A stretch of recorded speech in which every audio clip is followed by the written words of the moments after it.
windi kadi on waɗi téléphone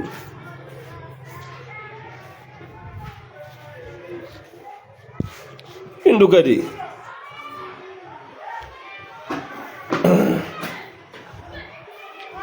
windu kadi ɗi laifu waɗe tapotage o mi ƴetta on mi wowlan kadi ka fulfulde fi on faamu moƴƴa ɓayru buyno sikka o polygami ko jiño ko hoccagol tum piito ɓayru kañum no yiɗi no faala tawata oza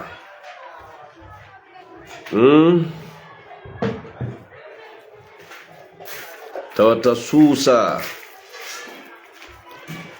haray ko hajja faatu yansane windani en windande ko feƴƴi e holli windande nden noon ko tarika gongajo ko ɓe woni qissade kon wo ko gonga wo ko gorko marno sonnajo goto honni on no heƴi no tabiti ka suudu hino woni e faale modi makko no woni e programme ji modi makko no woni e tongande modi makko mais gorko on ndaari tawi no faala ɗimmo o jombi ɗimmo kanko gorko on tawi gorko on noon no mari galle ɗen mo waɗi ña villa appartement ɗiɗi woni ton bandra on appartement ɗiɗi ɗon kadi oyano ko arano debbo ara noon o jonni oya appartement debbo ɗimmo e joni noon sonnajo ɗimmo on 6 heures o yaltay o yaha golle o arta 18 heures 19 heures sonnajo ɗimmo jombaɗo kono o gorko jombi debbo makko ara noon waɗananimo probléme o yali ɗum wata jombu no min mi wona mi yiɗa sina no inni jombu c'est un droit c'est un devoir o jombi bandiraɓe mais kono gorko on ɗo gandi konnu o waɗi o inni an sonnajo an arano ma première femme an a defay lundi defa mardi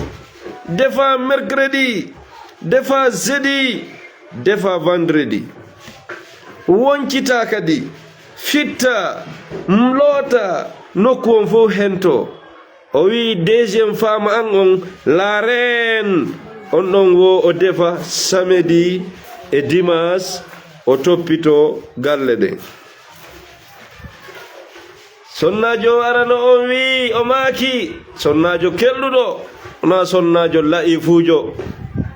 ko buyi winnata hennajo aljanna makko on koye ley mi anda honto koyde hombo woni ko debbo ko yo ɗofto modi mum o wodi ka debbo dowa ɗoftade modi mum bandra sonnajo ara noon wi'ama yo defu balɗe 5 ɗimmon defa balɗe 2 fi on ɗum oɗano yawde golle salaire makko on ko kanko ara noon hawti kanko e modi makko hawti koye haaju makko ni yaade o mi defa mo 5 jours o defa 2 jours sonnajo ara no wi pas question o wi mi waɗata ɗum kono ko sonnajo finuɗo o ɗuɗɗinali probléme on himo mari kotiram o tañƴini no mari feere o yehi o yiide o inni koto ko ni e ni mi fewdori walla ɗo andi no wodi kotiraji ko kadi fittaydi gondi ara ko vrai ɓe no allah i fuuɓe de o wi ko non fewdorɗa toon a première femme on gollidi on wondi an heeɓi hay villa o jombi o jonni ɗimma pa an ko probléme harra abo ɗaɓɓandema maga boutique waɗanimo boutique supermarché on alimentation sipretu moƴƴum charge ha heewi la première dame kadi joni kamɓe kadi 6 heures 7 heures ɓe yalti ɓe ƴetti sawdu maɓɓe allez c'est pas au travail deuxième femme aussi 6 heures c'est pas au travail awa la gorko ɗo ande on ɗo waɗi o lieu yettude ko wiyete kon ko wiyete gorko kon décision makko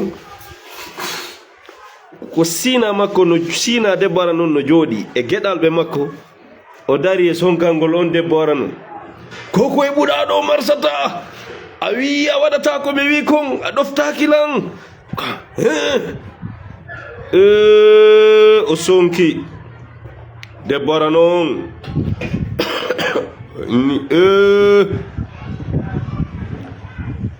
o laaɓani gorko reedu o inni ko waɗɗa ɗo hara fillaki ñande sonkanɗami yeeso sina an yeeso ɓiɓɓe am ɓen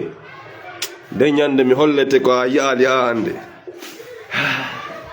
nene sonnaji e gorko on tawino supporti debbo ara noon bandra ɓen kadi hawti ɓe inni ko gonga makko gollay min baaben mo maayino law accidilan e mon ko sabu golle an e wakkilare am mi wawi on faggirde ha ka fewdiɗon ɗo ko gonga makko ko gollay awa gorko on e stress kon min kon nu wawɗa na gorko tu n'es pas un vrai homme ko ɗum mi wawlata ɗo polygamie wona vie tout le monde de wona jogagol jawdi wona jogagol galleji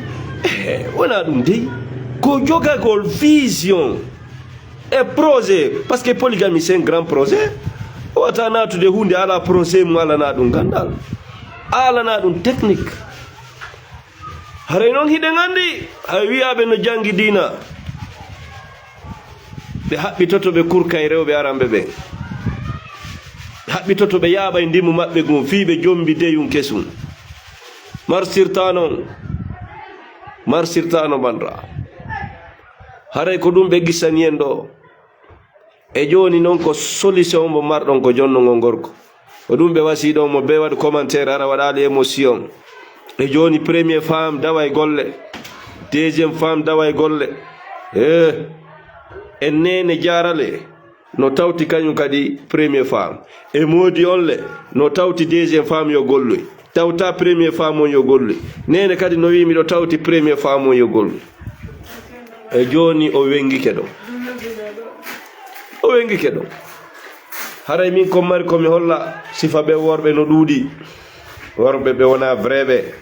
worɓe layi fuɓe bandra komi haalanta on mi jeeja on nde ɗon naata jombugol ɗiɗo yo taw hiɗon ɓendi yo taw kadi hiɗon andi ko bonnon andude mi wata jogade ɗo ɓengu an ɗo o yata golle mo ka suudu mo jiidi tato nayo defay mi wondi duuɓi 15 min heeɓi galle mi jomboya ɗo jiidira on yahay ko ñande o fonction public ale lendi mardi ko are mi jiiɓi programme jani kono ko honto ɗon sari a wata natude ele debbo hande no waɗede propagande premier mari de la femme c'est son travail hande ka yaruɗa wo koccuji yoloma yalama fopp ko ɗum jooɗi premier mari de la femme c'est son travail awa joni noon ko solution mbo do a wadde mi ƴetta on ka tiktok ndara haqqille mon seeɗa min kam miɗo mari solution ɗum ko laaɓi poy solution wi molanangi noon kadi yaajungi kasa o hawra e vidéo on o heɓa ko ñawdora ɓayru ɗon andi wona fof woni worɓe ɗiɗo tato naafi fof mo naati e ɗum kadi noon ko ɗum waɗi minni o worɓe buynato e yiite sabu polygamie ɓe sikka ɗum naadoytaɓe yiite an ɗa mari on beelol ɗa mari ngal cuucal wigol ɓeygu ma ara noon yo defu balɗe 5 debbo ma ɗimmo defa balɗe 2 pour quelle raison an wolanɗa ɗum ko fi honnum am heɓuɗa ngol beelol ko honto ƴettuɗa ngal gandal ngal pinal on l'injustice ɗon an ɗa wawi wolande goɗɗo fi tooñe a wata wolande ɗum goɗɗo bari alpha salminama nala ton salminama haray a nani ko feƴƴi kon ko windana ɗen kon ko honɗum marɗa ko holla on gorko ɗon no fuɗɗorde meɗen jentade ha fewde ɗo yo Allah hawrindin en e sawaba nafo allahumma amina haray ɗo gonga ɓeya réponse na réponse juutuɗo few min e hakkille am na go o taw gorko on mi fuɗɗoray taw haray noon simo leyga yo o yafotude kono haray min minnay ko tafujo taw na donc go faiblesse faiblesse honɗum noon waɗi simi wowli ɗum donc no duwa andugol ɗo ya jombude taw ko honɗum wonɗa jombangol a duwa heɓude sariyaji ka nder galle maɗa sariya ma on kala mo jombuɗa o respecta sariya ma on so respectata o yahi goy c'est tout donc goo ɗa kadi ɓen ɗon ɗiɗo kadi simi landama ko hombo jooɗoto ko hombo gañoto combat on ko arano on gañoto par ce que nene gorko on no tawta voilà donc kala mo nene gorko on supporti on ɗon mo jooɗoto few non si tawi noon gorko on haran mo mari jawdi o honnum tigi de mo yiɗirma way gite makko ɗen ma mo yiɗuma ɓuuri hoore makko ko arano on jooɗoto ka guerɗa wowa ronkay way on gorko ɗon joni o perdini hoore makko tun joni ne o piiji ɗiɗi solution on ko goo o suɓo mawɓe bureau makko ɗiɗi o suɓo debbo ɗimmo na ɗin ɗiɗi joni noon ɗon ene o ala haqqil ko jonnama o régla on probléme hara goto e maɓɓe yahali ala on idée ok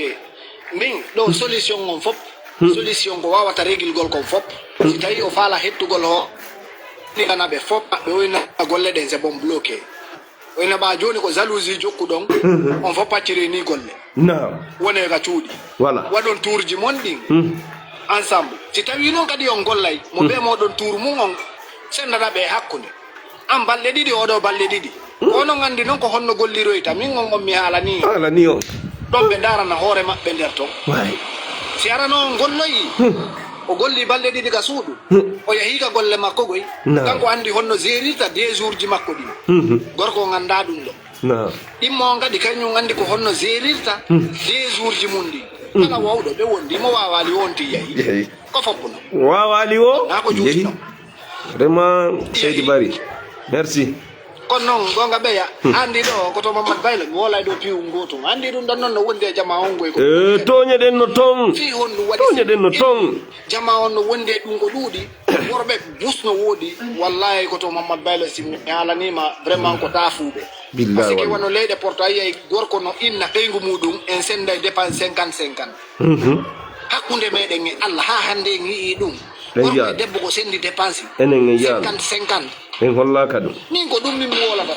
ɗo yo a jombude tawo ɗo ya jombude andu responsabilité ji ma ɗin ko duwaɗa wadde kon ɗum ɗo ko droit am ni ɗum ko obligatoire ko ɓe waɗa sa yanani ɓeygu maɗa yo gollu ko an yanani moyen kono droit ji ma ɗin tu vas le faire obligatoire joddi suudu ko an yoɓata dépense makko ko ñamata ko an waɗata e so holi ko an hottintamo so nawni ko an ñawdatamo ɗum tawa kay ko woni gollugol ko an hokkimo accord sina ɗum debbo kaka suudu debbo sa jombimo o heƴa ka suudu la place de la femme dawo c'est à la maison awa et à la cuisine e ala cuisine si tawi a wawa ɗum ɗon sa wawa ɗum ɗon mi annimo yo gollu ɗon adi waga innugol moɗon 50-50 mais kala gorko tafujo min ko ɗum min ɓeyi worɓe fopp lan huuti gorgu maɓɓe ndu c'est à dire na ɓe worɓe quoi wona ɓe worɓe few wallahi min lan huuti hakkille maɓɓe ɗe awa joni woɓɓe no jawi ɗo ɓe wadde ɗum ɗon ɓe yoɓe accu awa uno on salminama message forte message awa uno on jarama on e jaam on ɓankena ala toon ɗon e jaam on jaram de on jarama on nani histoire ko hajja Fatou Balde Yansane windani en kon ko honɗum marɗon ko hollon on gorko no min taw komi mari komi lando est ce que rewɓe ndiɗo no weldi mo be ɗo woni appartement mum nani ok ayno ɓe fof koye galle goto ɓe woni kam galle gote ɗo andi no woɓɓe no darna systéme joni tawa galle wingi no tokkodiri kono maadi ɗa ko chambre tati e salon e douche ji mum ɗa chambre tati e salon e douche ji mum hara ko de appartement kono hara fawodira kadi kono hara ko villa ok ɓe fof kadi ko ɓurere wotere genre kala e tour mum fof hawta e ɗon voilà ko ɗum famuɗen ɗo ko ɗum famuɗen ɗo ok maintenant la question revient genre si tawi roɓɓe ndiɗo no weldi ɗum hewta guere gorkon a jarama par ce que fof fotata oɗa bien sûr hara ɓe weldi moƴƴe mo hiɗani sina makko mo wawi gollude o nafa sina makko moƴƴano oɗa occupé defugo 5 jours on ƴiire maafe on si o yardi kikiɗe woncita sundum leeɓa wonna marana miɗan jiɗi mi leeɓay golle o togo soy koye fof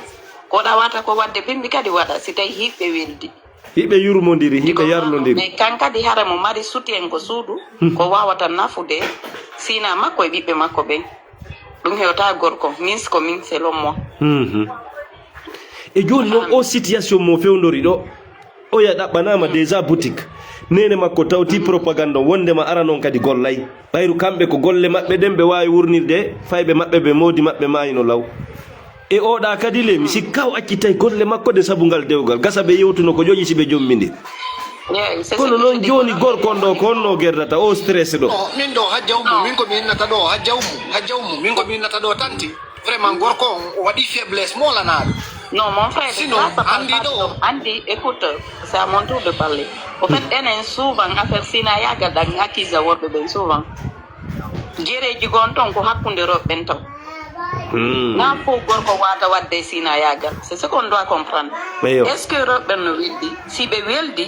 defugo 5 jours oɗa wattamo e fuy oɗa kadi si arti kikiɗe mo wawi leeɓude o fitta o ɗuman no piwoy togo soy koye fof si ɓe weldi hiɓe famodiri maintenant ko si tawi ɓe welda dara solution goo kadi tu comprends c'est loolu l'histoire roɓɓen ɗiɗo welda ko ɗum waɗi si addi ɓe ɗum da maintenant si tawi ɓe ɗumannike parce que moi j'étais marié halla mari sina lajjine avant ɗo voyage ɓe mais 2 jours ƴandi min moto nayi 6 heures du matin mi defa tinnade ɗo nede 10 heures ara mi lami mi joɗɗina mi yalta a faami je faisais tout avant mi sortir addade jeere donc debbo na yo vérifié parce que ko maɓɓaɗani fiɗɗe hande ko men kuran no woodi piiji ɗin ko moy sodde mafeede makko ɗin kiciɗe o defa bimbi so yalta ɗum addata guere si tawi ɓe welda anan si tawi ɓe weldi ɓe yiɗi moodi maɓɓe ɓe yiɗani hoore maɓɓe ɓurɗo moɓe wallindi ɗum adda guere debbo gol adda guere sino famodira merci on jarama haray se pullo koto Mamadou Baylo ɗum ɓeydita ɗon seeɗa ko waɗi simi wowli ɗum par ce que ni surtout fewndo ɗo siniraɓe ɗiɗo ɓen ɗiɗo ɓe jallidiranay kono ɓe weldata mukra mum jamais mo plus grande jamais mais ko anga rew goddina ɓe weldata mukra mum ɗum noon kadi ko hombo haɗata ɓe weldugol kadi ko hombo haɗata ɓe weldugol on parti ɗon ko gorko on par ce que ko kanko ɓe yiɗiri si gorko on impose law ka départ ɓe welday few kala noon no hiirɗalan ko noon jogitortalan sa tawiri lan bonki ko bonki kin jogitortalan sina ɗum ko jombi ɗon ara noon innalimo goɗɗum go hay fus o variable o sonkali ɓaale ɗen andi affaire ɓuma e sina yagal no wayno ɗum ɗon en fof ɗen andi ɗum ɗon debbo immo on si ari o joɗɗina ɓeɓe ɗiɗo inna a awa joni e hino ko ni woniri ko ni tawir ɗon hino sariyan o e hino aranomo tawɗa ɗon par ce que ataya deuxiéme forata ɓuuri premier mukra muna abadal abidi waɗata abadan ataya premier on foori ɓuuri deuxiéme forata ɓuuri premier donc aran ɗimmo on teddina arano o teddina mo par ce que sa ari ata wilanga suudu hayso ko ñallal gotal on debbo a dorma himo yeccuma taw ka dewgal ɗo ya teddimmo iwra ɓawo konngol makko ngol modima kadi ƴetta responsabilité mum o waɗa sariya on hakkude moɗon laaɓal direct oyna ni fewdori donc andi ko on ɗiɗo jomba e gooto donc hino sariya on ko ni oyon jogito ɗum ɗon kadi ko ni ɗum gere fus waɗata mais une fois que o ñike oɗa a foyɗintini oɗa gere ɗen naata direct hay si mbiɗo teddimma no wonnum tigi mi sa hayfin supporti ɗimmo on yeeso an wallahi en feppata aduna ɗum ɗon sa yi bureau makko supportimo wallahi wonani tum wonani ɓe andi mo aray min ko ɗum ɗon mi wawata ɓeydugol ɗon quoi a jarama way on salminama jaabi aray ɓe ɓeyjo ɓe watta yila quoi pullo nam nala toon a salminama mi anda si tawi anditi Diawo Gambi mi anditi a yittogo haray a nani o histoire ɗo ko Hajja Fatou Balde Yansane windani en sonna e gorko wonɗo e ande fewdo ɗo e dewgal mum mi nani histoire on ade balɗe kadi sima ɗo nde balɗe ɗa haala fi affaire singal ngal moƴƴa nam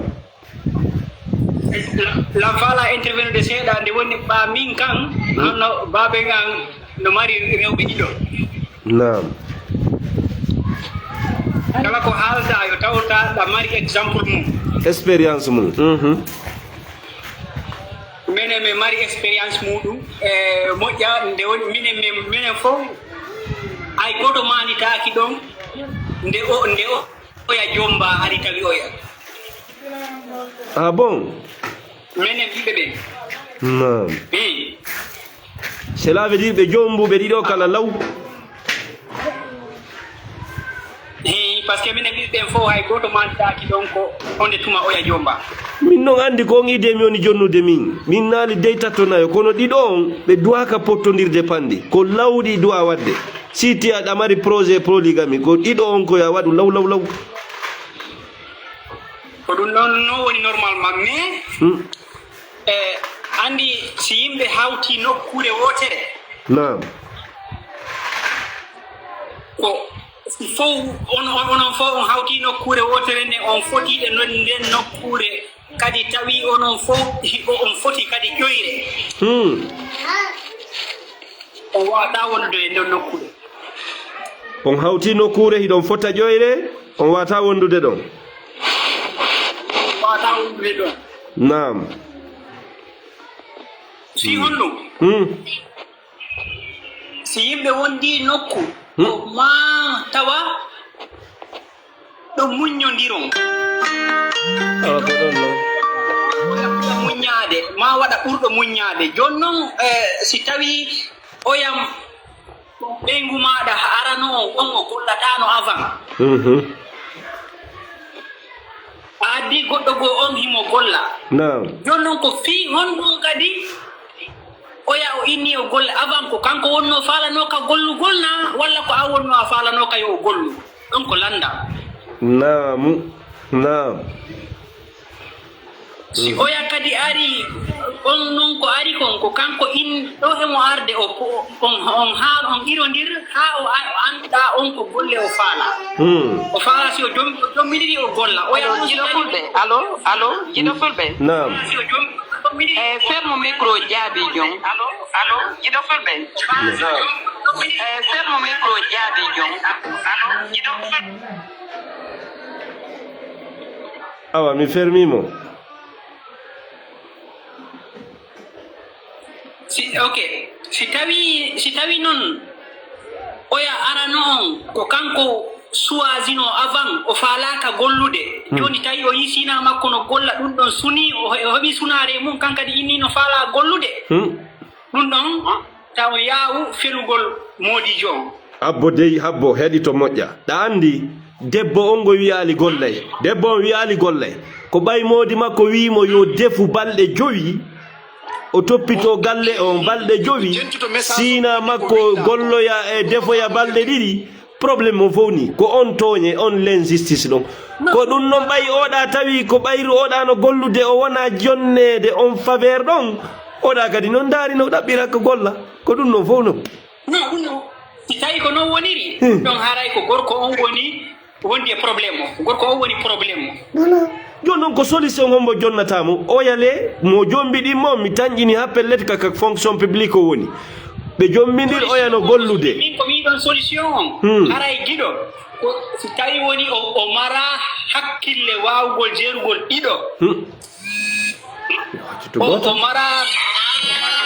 o wona capable zerugol o wona compétent zerugol ɗiɗo yo accutu goto haray yo accutu par ce que o wawata innugol oya yo gollu balɗe oya yo defu balɗe 5 oya defa balɗe 2 e nder sommet on harana he beleɗe oya harana oya suɓi ɗum na yiɗande oya ka na weli makko ka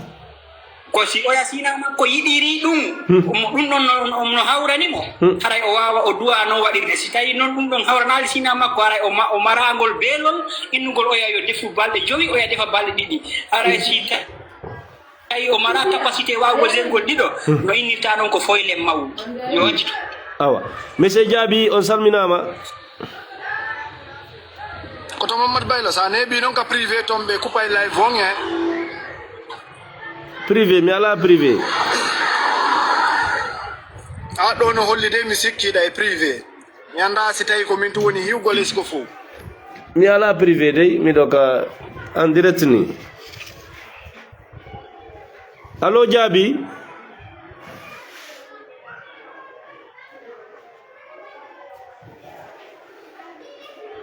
Awa Hajja Bari on salminama onon.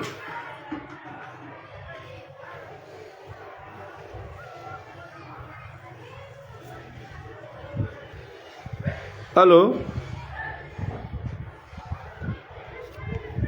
Réseau on are wifi ro ko no wadi. Ene do nandelam. Meden nande matigi me asika ida ka privé. Awai wasida ka privé. Ala la yide imazon.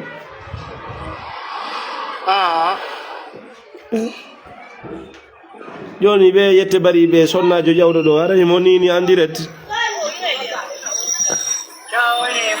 Kanga di mo wadi mito wolali. So wolino. Ono ngo sutakilan. On voit. Wo kambe be suti maka commentaire ji hein. Voilà.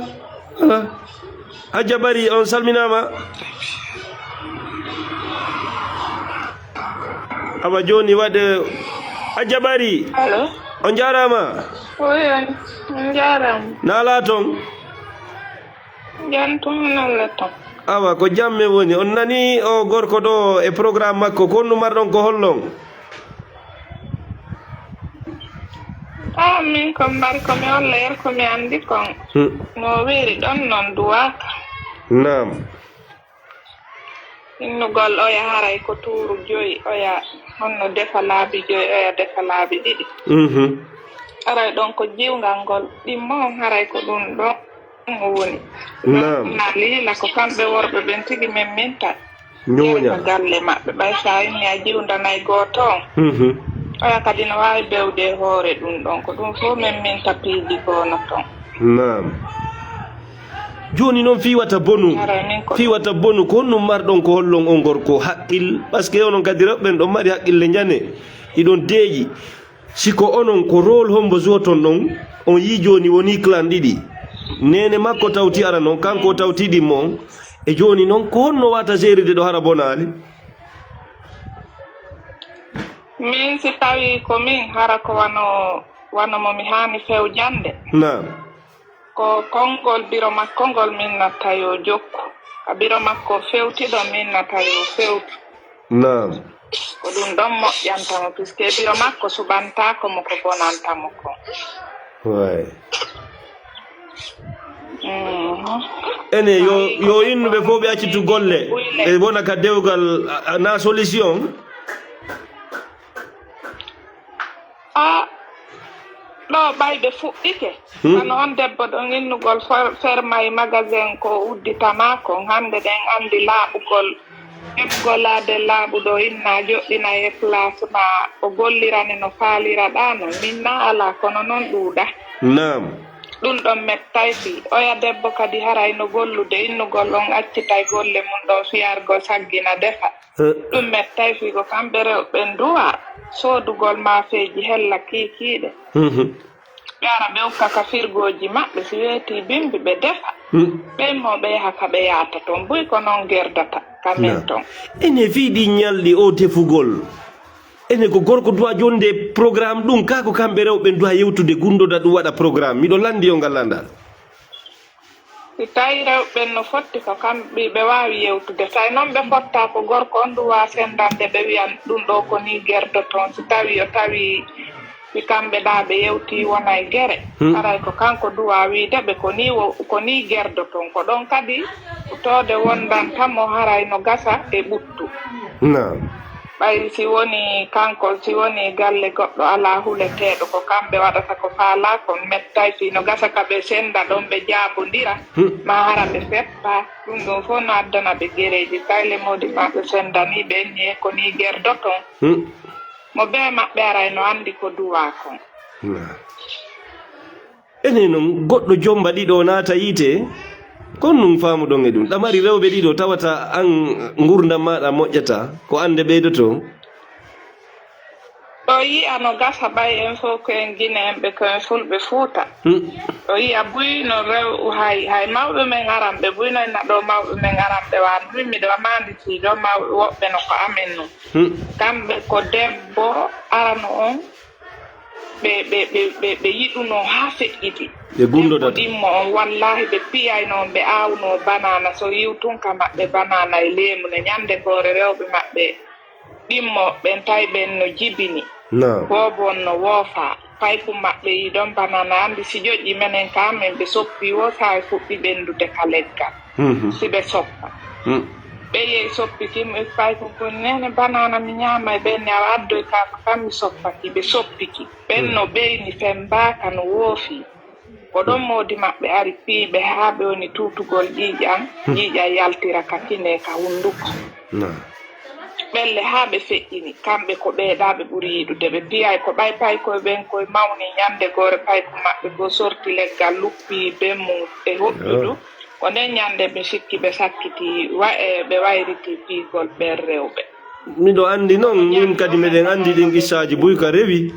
debbo ɗimmon soñje ha kono si ɓiɓɓe ɓe jandi ɓe darto tawata mawɗo hande kadi suusata haray noon ka tigi tigi debbo piyetake ausubillahi goɗɗo taw fijiri yo ɓen ɓiɓɓe makko ɓe yiwimo piya ɓen makko haray o jonnali ɓe haqqil haray maketeɗo billo bano windani en ka Facebook suka kakara ɓenduɗo woniran ɓen leyɗe Porto o inni avant que la deuxième vienne la première faisait combien de jours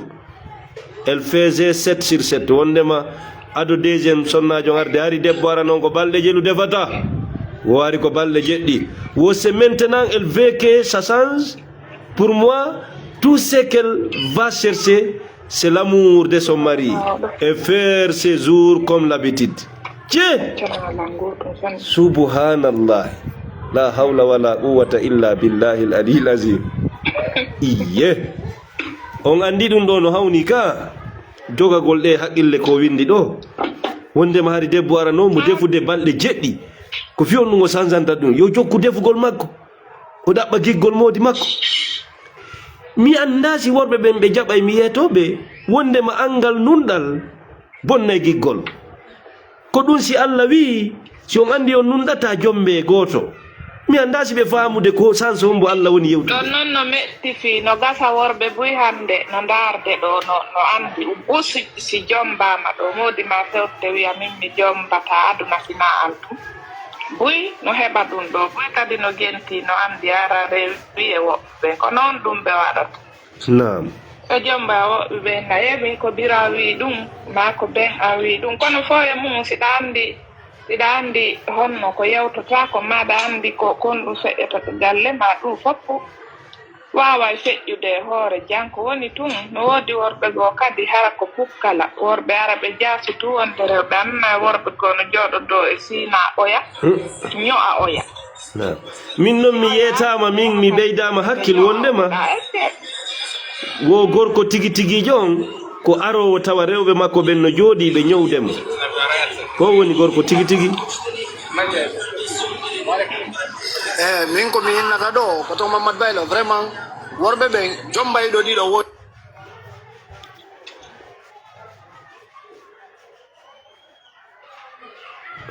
non je discute pas ton avis mais ko jogagol ɗen haqqille ɗon ɓe moƴƴa min ɗon mi woni moƴƴa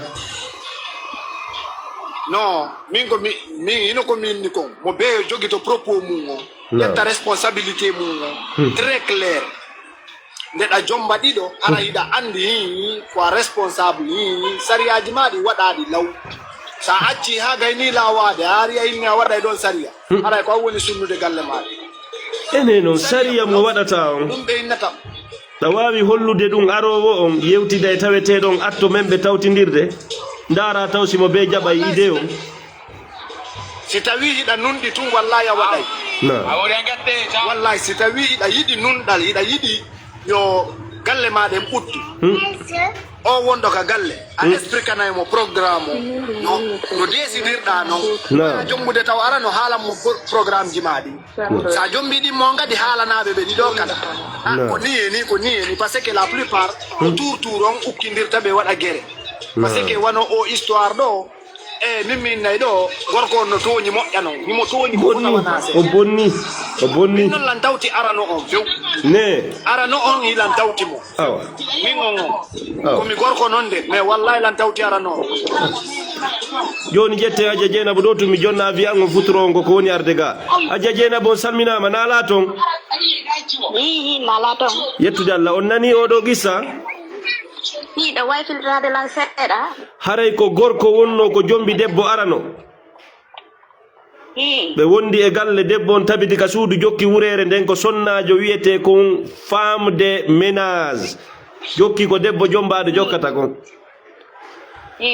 Allah waɗi gorko yi tawi no faala ɗimmo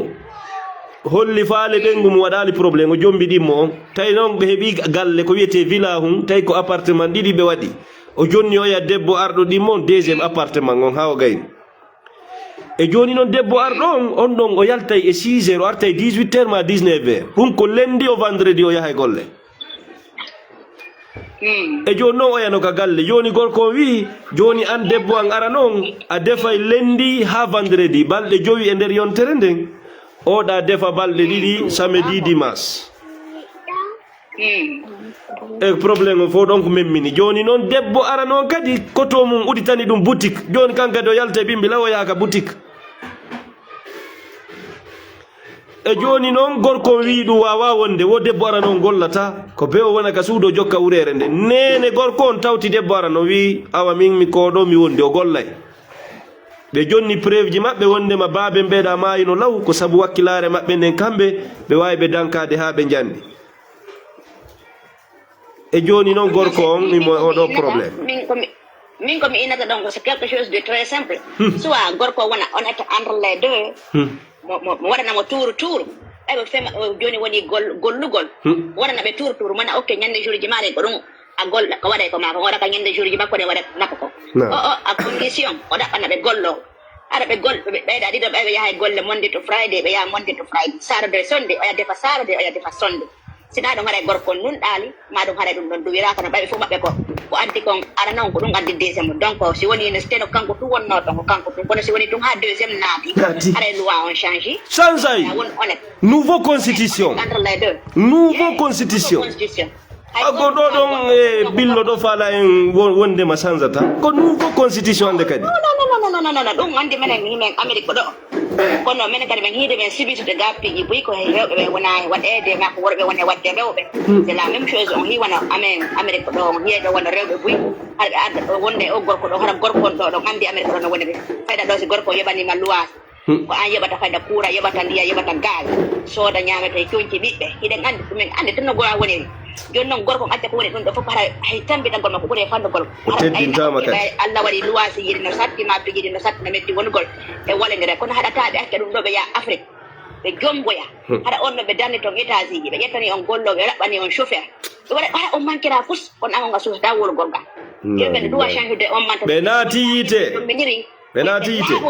ɓe laaɓodir ɓe naadi hoore maɓɓe jahannama ɗum kadi leyɗe porto leyɗe porto ɗo rewɓe hakkude ngala so ɓe yallato modiɓe maɓɓe ɓen hiɓe soñjiga kadi no yoni yokka ɓe naadi hoore maɓɓe yite surrodiray o yuuli kay ɗum noon hara tuppuno andi ɗo hande a jommidira ɗo goɗɗo hara ko payi ko yanggodiran ɗo ha goɗɗum heɓo kono ñande goto he pagara hara o changement an amérita ma tawa kadi ko debbo changintamo goy debbo no hawni ha billahi yimɓe watta hila on tigui woni honnête so wonata honnête awa yo terto ma o wayi o wonda mo hiɗe mum o terto goto sina ɗum dow haare ko hakken ɓingon ɗo si ko min mi waɗata mi waɗali kadi soit on est ensemble soit on est divorcé c'est simple awa joni iɗon heɗitade lan min kadi mi jonna mo solution Allah yo hawro vidéo mi tanƴini noon hajja Fatou Balde Yansa ne aray kamɓe ɓe andi won ɗon par ce que ko messe x ɓe waɗi ɓe wawlali inde makko de min miɗo jonnude mo solution ko yaawi sut o wawa trouver solution hara fof bonayi hara ɓe wonay ɗon ɓe jokka golle maɓɓe hara e hino o jombi ɗiɗo ɓe fof joni ɓe faala gollude miɗo pelliti debbo makko ɗimmon ko golle fonction publique woni ko ɗum jonnugol mo ɗo idée e haqqil oɗa yo yahu golla ñande defata law waɗa ɗumɗa oɗa wona golle liberté o jogui debbo ɗimmon komi faami ɗo kon ko golle administratif o joguiti golle état golle laamu ma golle ɗo fonction tawata ko laamaɗo ko fewjante amma o mo boutique e debbo ara noon no jonnugol mo solution on debbo tawnoɓe ɗiɗo kala ko ɗum ɗon ɓe jokkuno jonnugol ɓe solution harayno ko plus simple et plus rapide mais ko woni compliqué ɗo ko oɗa ko golle laamu o jogiti ɓe andi noon wonɓe gollude ka laamu ɓe fof Conakry ɗo 5 heures woɓɓe yaldata woɓɓe 6 heures fiyoɓe hewtoy ka golle ton e 8 heures ma 9 heures e joɗɗo ko honno guerdata e ino nen makko ƴetti kisan partisan min ko oɗo mi waɗani kanko kadi hakkille makko ɗen no oñiɗa e joni noon ko honno fiwata bonu ko haqqille honde o gollata par ce que gollirali law ka débit sina ɗum hettano ɗon e joni noon ka o fewndi ɗo ko solution on mbo trouvata e boutique déjà udditama e ɓeeɗale yahay golle fonction ɗum ɗo dey ko hakkille jane gollata ɗo ko be waɗa ɗo haqqille jane enen makko woni partisan ele boutique de déjà ouvert o yahay golle hayaya e hawɗa golla lawoɗa waɗa ɗum ɗawɗa waɗa ɗum e joni min miɗo jonnudemo solution kono ɓayno wona o vrai jo so tawno jaɓayno wonde vrai jo mi jonnamo solution kono simo ronki ɗiɗo ko tato gaynata ko ɗon solution falamo he yo ndaaru ceccun 3e o adda min ko solution jonnimo ɗo ɓeeɗamo beeyo jokku golle mum ɓay kamɓe ko golle ɓe faala ko golle ɓe ɗaɓɓi yo ɗaɓɓu ko wiyete kon 3e femme o adda ka galle makko o ɗaɓɓa kayboru o werna kun 3e mum ɗon o ɗaɓɓa gas o ɗaɓɓa kala ko sa'ete ko moƴƴinte o ɓanna ɗon o inna ɓeeɗa ɓiɓɓe mon ɓen ko ñamata kon ko non andi fimoe jonna e dépense on e ino ɗo ñande o ko ɗo mi wallinta haɗay occupé min reedu andunta ɗum hani on naada de chemon o senda ñalaɗe ɗen ñalaɗe fi haqqe dewgal on o fonna o nunɗa e ɗum na fi o addi tan mum o ɗojjirta sengo on ɗon ko addirimo spécialement ko fi ko tambo reedu makko tambo programme tege makko on ara o weeletake o ñama yo haara kono ko so wona e vrai jo o nunɗa hakkunde maɓɓe ñalɗiɗi si ɓeeɗa no faala yoɓe tefu sino faala taɓe tefu mo faala yo woncutu mo faala ta woncutu mo be maɓɓe yahu e golle mum ñande woni mo be ñalande mo wo o yaho jonni tamin are ko ɗum mari komi hokka moyde on jarama allo nam monsieur gueɗo fulɓe honno mi inni nam hay o jombi kadi on 3e donc kadi o addi 3e mo si ari kadi o hii premier deuxiéme ko ne wadde ko moyna kam kadi ko adde kon ɓeeɗa fof mi kadi ko ɗum kadi lan ɓe wawata addala waɗalan ɗum ɗo a condition noon ɓe wawi yewtugol ɓe famude on fami ko ɓe yewte gon ɗo ye ko ɗum solution gon ɗo soit ko ɓe ɗaɓɓu gollowo ma o waɗi ɓe muñodira artowo law wakkilo defa si wona ɗum ɗo ko fof koye dewle goto ɗon ɓe woni harengol kon ko woni honnêtement wondama o duwa o wonno ko quelque chose de sam min ɗon mi ala solution ɓayru oɗa ko fonction pi mi tañƴinile on ɗon simo préféri ɗen golle makko e ɗi dewgal makko ngal si o wiyama joni yo seedo e gorko ma golle ɗe mo wakkiliɓe seeɗa